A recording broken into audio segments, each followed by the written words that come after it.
புதுச்சேரியில் புனித பேட்ரிக் மேல்நிலைப் பள்ளியில் இரத்த தான முகாம் நடைபெற்றது. ஒரு சிறப்பு பார்வை. புதுச்சேரி புனித பேட்ரிக் மேல்நிலைப் பள்ளியின் நிறுவனர் தெய்வ திரு எஸ் ரெஜிஸ் அவர்களின் நினைவு நாளை நினைவு கூறும் முகமாக துவக்கப்பள்ளி வளாகத்தில் இரத்த தான முகாம் கடந்த 6 ஆண்டுகளாக நடைபெற்று வருகிறது. இவ்வாண்டும் அதே உற்சாகத்துடன் இன்று மார்ச் 8, 2026 ஞாயிற்றுக்கிழமை அன்று காலை 8:30 மணிக்கு 7ஆம் ஆண்டு நினைவஞ்சலி அனுசரிக்கப்பட்டது. அதனைத் தொடர்ந்து 9 மணி முதல் பிற்பகல் 1 மணி வரை இரத்த தான முகாம் நடைபெற்றது. இம்முகாமில் புதுவை இந்திரா காந்தி மருத்துவக் கல்லூரி மற்றும் ஆராய்ச்சி நிறுவன இரத்த தான மைய மருத்துவ அலுவலர் டாக்டர் கார்த்திகேயன் தலைமையில் மருத்துவ குழுவினர் கொடையாளர்களை பரிசோதனை செய்த பின் சுமார் 100க்கும் மேற்பட்ட தன்னார்வலர்கள் இரத்த தானம் செய்தார்கள்.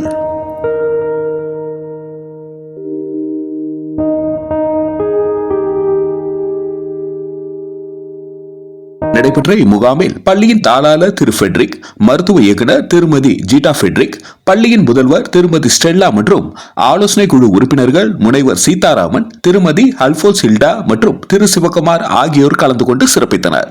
இம்முகாமிற்கான ஏற்பாடுகளை இரத்த தான முகாம் அமைப்பாளர்கள் ஆசிரியை திருமதி மீனாட்சி, திரு ஆரோன் ஆல்ஃபிரட் இமானுவேல், திரு சரவணகுமார், திரு அபிஷேக் மற்றும் பள்ளியின் இருபால் ஆசிரியர் பெருமக்களும் தன்னார்வலர்களும் இணைந்து சிறப்பாக செய்திருந்தனர்.